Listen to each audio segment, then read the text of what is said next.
certaines personnes qui sont de moralité douteuse, des individus sans foi ni loi, continuent à crier à la victoire de Jean-Pierre Amour Belinga et aussi démontrent que Bruno Bidjan et les autres sont impuissants, sont innocents. Ils voient donc Jean-Pierre Amour Belinga être aussi rapidement libéré. Je devais d'abord apporter une précision. Si on libère Bruno Bidjan, ce n'est pas parce qu'il est innocent. Il y a bien des charges. Mais compte tenu du fait qu'ils ont beaucoup d'argent, qu'ils sont capables de dire que, bon, écoutez, nous mettons telle ou telle caution, eh bien, c'est pour cela qu'ils se retrouvent dehors, mais va comparaître libre. C'est pour dire que le juge d'instruction peut encore à tout moment le convoquer et le placer. Il en est de même pour Etumbe Nsoué. Qu'on ne vous mente donc pas. Ils n'ont pas été blanchis. Il n'y a pas eu non-lieu. Parce que on n'a même pas encore commencé le vrai dossier. Ils ont juste été inculpés. Allez d'abord vous reposer là-bas. Des Jean-Pierre Amour Belinga et consorts. Vous êtes beaucoup trop dangereux. Mais Bruno Bidjan et Etumbe Nsoué, ils ne peuvent pas bouger. Y compris Sarah Ekambi, qui est magistrate. Parce qu'elle-même sera poursuivie pour recel de malfaiteurs. Puisque justement, après l'assassinat, Jean-Pierre Amour Belinga, qui ne dormait plus avec cette femme au lit, et parce qu'il est convaincu que c'est celle-là qui détient les clés de la justice, puisque c'est l'ex de Laurent Esso qui a placé encore Jean-Pierre Amour Belinga là-bas. Bon, ok, on va jouer. C'est à partir de cet instant qu'on va voir que Jean-Pierre Amour Belinga, qui ne connaissait désormais pour femme que Mélissa, va se retrouver avec Sarah. Sarah qui était consciente, qui avait eu les aveux de son mari, qui l'a tué. La loi demande que lorsque quelqu'un avoue un meurtre, eh bien vous le livrez à la police ou vous appelez à la gendarmerie. Au moins il y a la bonne foi. Mais elle n'a pas fait ça. Elle a même empêché qu'il y ait des perquisitions. Des enquêtes ont donc été ouvertes. Tout comme également, il faudrait se dire que l'affaire Jean-Pierre Amour Belinga est beaucoup tentaculaire. Et ce qu'ils veulent nous faire comprendre que, en réalité, on n'a rien trouvé, ou plutôt, il n'est que simple témoin dans une histoire de meurtre, ou bien il est seulement complice de torture. Ils disent que, mais qui a donc tué Martinez Zogo? Mais le code pénal est là. Et si les gens ne savent pas le lire, apprenez moins à être curieux. L'article 277-3 du code pénal est clair concernant la torture.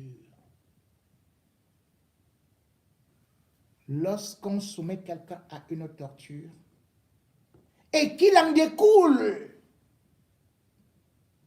une mort même involontaire, c'est-à-dire que vous n'avez même pas voulu donner la mort, la sentence est claire. Condamnation à vie. Certains se sont dit, non, on avait arrêté Martinez et on l'a seulement torturé. Ah tiens, on ne l'a pas tué. On l'a déshabillé. D'abord, on a mis le taser qui est déjà considéré comme une torture par l'ONU. Et puis, on a utilisé le fer, on a utilisé les électrodes pour des décharges. Ça, c'est torture, hein, plus torture. Et après cela, on a pris des choses pour enfoncer dans son derrière. On a coupé les doigts. On a coupé la langue. On a arraché les dents avec les pinces. On l'a tabassé. On a rasé ses cheveux. On dit non, ce n'est pas très grave. Ce n'est pas ça un assassinat. Vraiment, tu as tué Martinez. Papa, vous enfoncez les fers. Vous arrachez les dents. Vous coupez la langue. Et les individus continuent à se demander qui a donc tué Martinez? La question c'est qui a donc tué Martinez? Mais vous avez des assassins de Martinez. Mais quelqu'un peut subir ça et il vit encore. Mais le problème ici, c'est que au niveau du juge d'instruction, c'est qu'il faut savoir. Le juge d'instruction, qui est Sikati, comment? C'est d'ailleurs quelqu'un qui avait été nommé, je crois, en 2020, mais curieusement, je n'ai d'ailleurs pas compris comment est-ce qu'il est revenu à Yaoundé, puisqu'il avait été nommé à Bouya par Paul Biya. Et je ne sais pas comment il est revenu. Bon, bref, c'est lui qui était le juge d'instruction. Ce que, au regard des réquisitoires du procureur de la République qui a été retenu, bien évidemment, c'est filature. Il y a il y a filature, puis il y a enlèvement, puis il y a torture.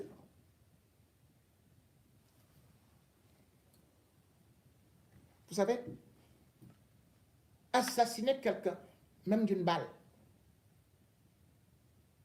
vous pouvez même prendre peut-être 25-30 ans de prison. Mais avec la torture, c'est à vie. À vie. C'est à vie. Prenez n'importe quelle loi, partout où vous voulez, c'est à vie. Quand je vois Inès Belinga pondre un communiqué là, les gens disent que, vous voyez, non, c'est que il peut avoir une petite sortie là, parce que c'est complicité de ceci. Attends, le Mara, et comme ça, non, les Marafas, et ils sont même en prison pour complicité intellectuelle. Et vous, vous êtes là pour complicité d'assassinat, pas d'assassinat, mais de torture. La torture qui a conduit à l'assassinat. Et vous trouvez des circonstances atténuantes. Au lieu de regarder l'état dégradant de la dépouille de Martinez Zogo, qui a été profanée, abandonnée au milieu des asticots. Il y a des gens qui continuent à défendre ces individus-là parce qu'ils ont de l'argent, parce qu'ils ont des petits contrats. Vous n'avez pas honte. Vous dormez. Ils disent que non. C'est que... Mais on dirait même qu'ils ne connaissent pas les règles internationales. Quand il s'agit de torture, ce n'est même plus une affaire du Cameroun. C'est une affaire de la communauté internationale. Peut-être vous n'avez même pas lu la Déclaration des droits de l'homme du 10 décembre 1948. L'article 5, qui condamne les actes de torture. Et on peut vous poursuivre dans le monde entier suite à des actes de torture. C'est-à-dire que vous donnez la souffrance à quelqu'un, vous voulez obtenir des aveux, vous utilisez des méthodes barbares, dégradantes, qui peuvent conduire à la mort de quelqu'un. Et d'ailleurs, vous qui dites donc torture, montrez-moi là où se trouve Martinez, puisqu'il n'y a eu que torture. Où est donc Martinez? Vous dites qu'à Mugbelinga l'a seulement torturé avec les gens de la DGRE. Ce n'est plus moi. C'est les gens de la DGRE. Eux-mêmes, ils ont avoué, ils ont dit qu'ils n'ont pas vu J. Mingono là-bas. Vous avez dit que, oh, il faut venir m'arrêter. Mais, ils sont là. Ils sont là avec les boutons sur les partout là. Mais commencez même à vous raser un peu, non? Comment les gens peuvent même faire les lives comme ça? Vous avez des gros boutons comme les... Hey! La date partout. Lavez-vous nos visages. Vous ressemblez à des monstres. Tu vois celui-là, tous les jours, les boutons. Tu vois comment le pu sort des boutons.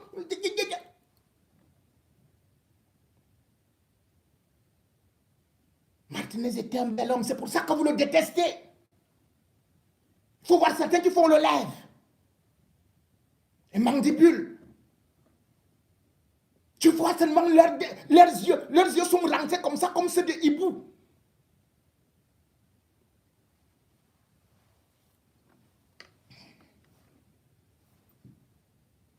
Et il y a le pacte de Genève. Ceux qui ne le connaissent pas, de 1949.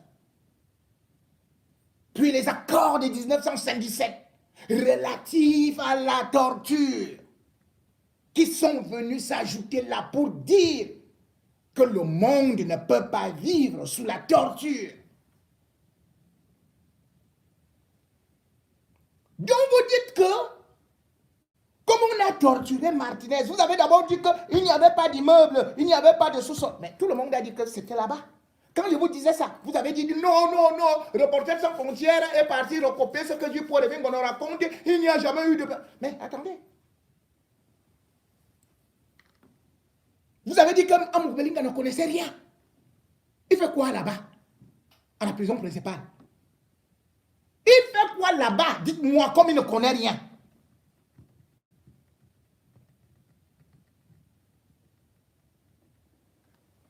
La honte. Quand vos enfants vont souvent voir ça, ou bien si vous avez même des enfants, parce que quand un enfant voit son père défendre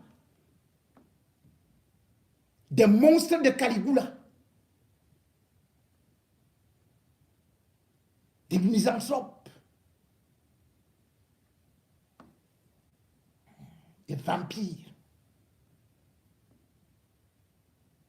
quand ils vous voient, je ne sais pas comment vous faites pour dormir. Venez vous asseoir là, vous parlez. Mais c'est bien. Mais, sachez-le, votre joie ne se réalisera pas. Peuple camerounais. Certains vous ont dit que Jean-Pierre Amour Belinga n'a eu que 6 mois. Mais c'est ça la loi. C'est ça la loi. On n'a pas encore jugé. C'est renouvelable 2 fois. Mandat de dépôt. Il y a les gens qui vous disent que on a seulement voulu calmer le peuple et après on va faire qu'il sorte. Où? Nous on sera où? C'est le jour là où vous allez nous sentir. D'ailleurs, Paul Biya ne le peut pas. Parce que le monde entier regarde. La communauté internationale regarde. Il faut bien nous trouver quelqu'un d'autre pour le mettre à la place d'Amour Belinga. Ce sera vous. Qui va accepter de jouer ce rôle-là? On l'a dit attrapé, on l'a attrapé. Pourquoi? On nous avait dit la même chose avec les Mebongo. Que oui, il part seulement faire 3 mois, puis on va le libérer. Vous connaissez les procès du Cameroun? Et encore là, c'est au niveau du tribunal militaire. Je vous prends seulement les petits cas. Vous connaissez Vamoulke? Son procès a été renvoyé 150 fois. Il n'y avait même aucun élément. 150 fois.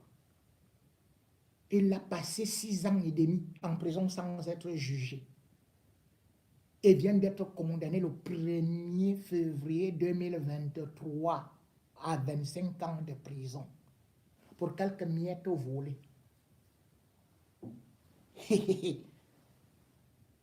Vous connaissez Atan Mebara? Atan Mebara est en prison depuis, je crois, au moins 2012. Vous connaissez comment on fait souvent le régime Biya? On a d'abord bombardé à Atan Mebara. 20 ans de prison. Il dit, bon, je vais supporter. Quand ça avance, on lui dit, il y a encore un autre dossier là. Oui, il y a un dossier là. On a encore bombardé à Tangmebara. 15 ans de prison. Il dit, wow, c'est comment? On lui dit, non, il y a encore un autre dossier là. Il y a un autre dossier là. À Tangmebara, il dit, comment? On lui bombarde encore 25 ans de prison. C'est la même chose qu'on a eu à faire à Baba. Polycarpe. Vous avez vu le procès de Titus Edouard, non? Quand ça finit déjà, on recommence notre dossier. On te bombarde même plus qu'avant. Okay. Donc vous n'étiez pas au courant des méthodes de Biya et de la justice camerounaise? Non, vous dites là 3 mois, 6 mois. Vous croyez qu'Amoukbelinga va sortir? Zéro. Il est parti là, oublié. Oublié. Oublié. C'est terminé. Sauf si Laurent Esso décide de faire qu'il soit, qu'il s'évade. Et ce sera même d'ailleurs très compliqué, puisque dès qu'il s'évade, il va retrouver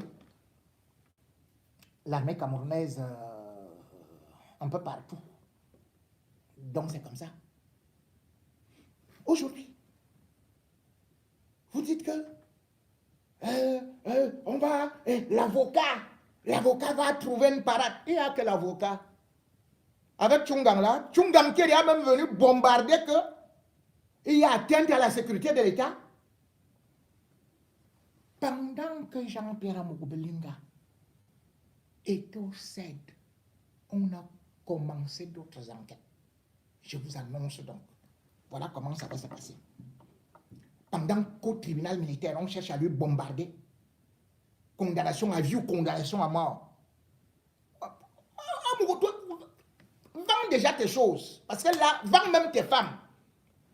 Parce que je te montre la deuxième artillerie qui arrive. Ce sera la ligne 94. L'enquête a déjà commencé. Hein? Sans oublier le dégrèvement avec lui, Paul Motazé, sur le fisc. Tu te souviens de ça? Ah, tu ne te souviens pas que tu devais payer 19 milliards d'impôts?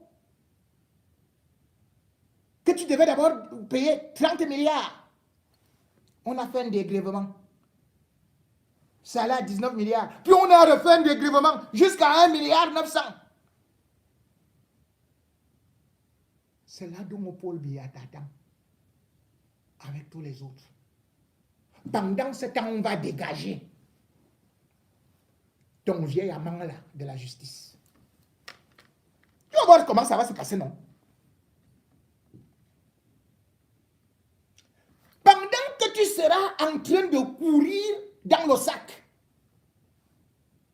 boum, ils vont engager le procès sur la sécurité de l'État. C'est là où tu vas dire que, comment est-ce que je vais faire? Mesdames et messieurs, le Cameroun a pris un nouveau tournant. Jamais vous n'aviez vu le régime Biya agir ainsi. Cela veut dire que Paul Biya cherche une sortie honorable parce qu'il ne veut pas se retrouver avec une affaire Bouazizi. Parce que la communauté internationale met également la pression et que vous, le peuple, vous êtes derrière lui. Que les gens ne vous mentent pas. Vous avez vu l'Assemblée pour sa rentrée. Même la doyenne d'âge parlait déjà de la mort de Martinez Zogo. Même la doyenne, vous vous rendez compte? À l'Assemblée nationale, depuis quand on fait de tels discours pour parler de que le Cameroun, il y a trop de détournements actuellement, et il y a le cas Covid, et il y a le cas des stades de la CAN, et maintenant, et il y a l'assassinat de Monseigneur Bala, et l'assassinat de Martinez Zogo.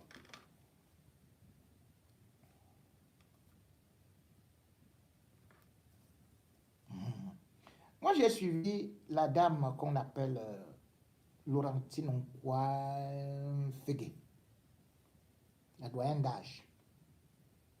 C'est elle qui a fait ce discours. Si elle fait ce discours, cela veut dire que, parce que Biya est d'accord,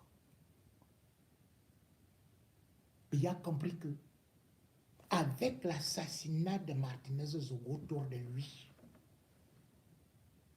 il n'y avait que des gens qui voulaient de son pouvoir, qui voulaient se débarrasser de lui, qui voulaient faire un coup d'État et qui avaient déjà beaucoup d'argent et qui avaient des intérêts derrière. Et que, au-delà de nos frontières, il y avait un danger véritable qui était en train de planer sur notre pays. D'ailleurs, parce qu'il ne faut pas qu'on oublie toujours Martinez Zogo. On n'a pas tué Martinez Zogo pour rien. On a tué Martinez Zogo parce qu'il dénonçait bien ça. On a tué Martinez Zogo parce qu'il était en train de décrier la mafia, non seulement autour de Biya, mais aussi au niveau du sommet de l'État. Les lignes 94, les lignes 65, les lignes 57, Martinez Zogo les a dénoncées. Et il s'apprêtait le lendemain à dénoncer justement encore Paul Moutazé, qui était impliqué dans un détournement de 380 millions sur 10 stagiaires de Vision 4 de Chamou Belinga. Il avait dit, je vais parler. Après, on a fait qu'il s'arrête. Martinez Zogo avait également parlé des problèmes avec la République centrafricaine, avec Touadéra, avec ce que le Cameroun perdait là-bas, et surtout ce que Paul Moutazé faisait avec Jean-Pierre Amougou Belinga. Puisqu'il est mort, et parce que ces paroles sont là, réécoutons un peu cet extrait de Martinez. Ne l'oublions jamais. Allez-vous laisser votre pays mourir? Allez-vous laisser les caisses et l'État braqués par des gens, par des bandits? Non, mes frères, réveillez-vous. L'heure est grave. Alors, j'ai donc adressé au chef de l'État, au président de la République du Cameroun, son Excellence Paul Biya, le père de la nation, une note d'information sur comment est-ce que l'argent du contribuable camerounais sort du chapitre 94, du chapitre 67 et du chapitre 57 pour faire plaisir à monsieur Jean-Pierre Amougou Belinga. La même note d'information, je l'ai adressée quasiment à toutes les personnalités responsables des services d'intelligence. Et il est donc question qu'aujourd'hui, que chacune de ces personnalités prenne leurs responsabilités. Afin qu'on sache concrètement les qui ont été les facilitateurs dans ces opérations mafieuses, les sorties d'argent en termes de milliards du chapitre 94, 57 et 67. Monsieur le Président de la République, j'ai pu vous dire aujourd'hui que monsieur Jean-Pierre Amougou Belinga, je parlais bien de Jean-Pierre Amougou Belinga, le faux semblant aujourd'hui démasqué par les éléments des preuves que j'ai fournis dans le document que je vous ai adressé, Monsieur le Président de la République. Monsieur le Président de la République, j'ai entendu des Camerounais dire qu'on ne fera rien à Jean-Pierre Amoukoupe Linga parce qu'il est l'ami du président centrafricain. Vous avez entendu? Monsieur Touadéra. Et que si on tente de mettre la main sur lui, le président centrafricain va se fâcher. Bon. Et il vous appellera pour intervenir pour le compte de Jean-Pierre Amoukoupe Linga. Monsieur le Président de la République. Je vais d'abord m'arrêter là. La note d'information. Martinez Zogo, ici, parle du président centrafricain. Je crois que je vous ai aussi parlé de cela. Et vous avez pu constater que justement, lui, Paul Motazé, a été envoyé en République centrafricaine après avoir eu à transiter par le Congo, où il a été reçu par Sassou Nguesso, a remis un document. Arrivé là-bas, lui, Paul Motazé, a demandé à Sassou Nguesso d'intervenir auprès de Biya pour libérer Amoukoupe Linga. C'est que maintenant, Sassou Nguesso veut chercher à comprendre ce qui se passe avec Jean-Pierre Amoukoupe Linga, que lui, Paul Motazé, va présenter comme un grand opérateur et qui va faire ceci au Congo et tout, qu'on va se rendre compte que, qui va se rendre compte que, même son propre pays est menacé de déstabilisation par ce gang-là, selon les informations qui lui ont été fournies par le Cameroun. Lui, Paul Motazé, est parti, bien évidemment, en portant cette enveloppe-là pour rencontrer aussi Touadéra. Et là, c'est intéressant. Parce que je vous avais dit, dès qu'on a arrêté Jean-Pierre Amoukoupe Linga, Touadéra était déjà au Cameroun. Mais ce qui est grave dans l'affaire, c'est que c'est lui, Paul Motazé, le soi-disant neveu de Biya. Il peut être, lui-même, il doit, même pas qu'il peut, il doit être interpellé. Parce qu'il avait toutes les raisons pour faire taire aussi Martinez Zogo. S'il y avait des commanditaires dans ce trio-là, lui, Paul Motazé, avec, bien sûr, le ministre de la Justice, Laurent Nso, et Jean-Pierre Amoukoupe Linga. Rappelez-vous, lorsque Martinez parle de cette ligne, et il y a eu d'autres sorties d'argent énormissimes à travers ce que Jean-Pierre Amoukoupe Linga a créé en 2019, une maison pour blanchir de l'argent qu'on a appelée Vision Finance. C'est lui, Paul Motazé, qui donne l'accréditation, l'agrément plutôt, l'agrément à Jean-Pierre Amoukoupe Linga.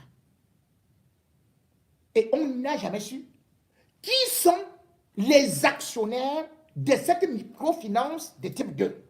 Sauf que cette microfinance a été utilisée pour payer des salaires au niveau de la République centrafricaine. En juin 2021, on apprend que, sans grande information, que le chiffre d'affaires de cette microfinance est passé de 1 milliard à 2 milliards et subitement que c'est passé à 4 milliards. On dit, mais c'est comment? Et on dit que c'est avec des actionnaires dont on ne connaît pas. Mais on dit qu'il y a 10 000 actions, 200 000 actions plutôt, à prendre à 10 000 francs. Les gens veulent se présenter pour prendre les actions. Lui, Paul Motazé et Jean-Pierre Mokbelinga bloquent. Ils disent que ce sont les anciens actionnaires qui seuls, pour essayer de renforcer les fonds propres de cette microfinance, c'est eux seuls qui doivent investir. En réalité, qu'est-ce qu'on découvre aujourd'hui? Que cet argent-là, non seulement c'est lui, Paul Motazé, avec le ministre de la Justice qui sont là, mais aussi que Touadéra est en train de pleurer. Parce que Touadéra, aujourd'hui, déclare que lui, il a donné des lingots d'or à Jean-Pierre Mokbelinga pour aller déposer auprès de la Banque centrale. Donc, Touadéra sait que Vision Finance, c'est pour lui. Le Paul Motazé et les autres ministres du gouvernement savent que Vision Finance, c'est pour eux. Voilà donc là où le Cameroun se retrouve déjà. Avec Jean-Pierre Mokbelinga. C'est pour ça que vous avez vu que dès que vous parlez avec lui, puisque ce n'est pas son argent, il dit, voilà, je vais appeler le directeur, va seulement, il te donne 30 millions. Il appelle que l'autre, je vais appeler, je vais demander au directeur de Vision Finance de te donner 25 millions. Je vais appeler. Vous avez vu qui distribuait de l'argent autant? C'était donc, bien évidemment, le Cameroun qui était devenu un cercle, qui était devenu une usine concentrique de blanchiment d'argent, de détournement de la ligne 94 et aussi de transit des pierres précieuses. Nous sommes donc dans un cas où, en même temps, le même Jean-Pierre Mokbelinga se retrouve quand même dans les affaires de la Guinée équatoriale, où on parle de coup d'État, de tentatives de coup d'État, où il fait des agissements au niveau de la frontière avec le Tchad, où il fait... Mais attendez. Touadéra, est-ce que vous savez, non seulement à des mercenaires, mais ils envisageaient même venir libérer Jean-Pierre Mokbelinga, même au CED. Vous voyez ce que ça peut donner?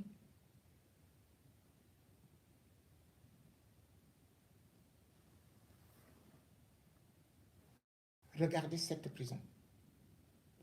Je vous appelle encore à témoin.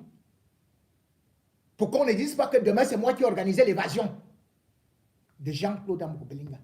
Touadéra avait déjà organisé avec Laurent Esso l'évasion de Sim, Émile Parfait. Et Touadéra, avec Laurent Esso et Motazé, sont toujours là contre les intérêts du Cameroun, mais pour leurs intérêts personnels. Mais cependant, il faudrait dire que chaque chose a son temps. Parce qu'aujourd'hui, le Camerounais n'est plus celui-là qui pleurniche, qui attend qu'on vienne cogner sur sa tête et qui ne va jamais réagir. Le Camerounais a retrouvé son esprit guerrier de Oumnioben, d'Ernest Ouandi, de Félix Moumié. Le Camerounais est capable actuellement de s'indigner. Et le Camerounais ne peut plus accepter que la mafia, l'horreur, la terreur puissent régner comme ils sont en train de le faire. N'ayez pas peur. Et dites-vous que contrairement à ce que Vision, Mille Collines et tous les autres vous disent, que Jean-Pierre Amougbelinga va sortir, dites-leur que Jean-Pierre Amougbelinga ne sortira pas. Et qu'il finira pas seulement Pablo Escobar, même comme Al Capone.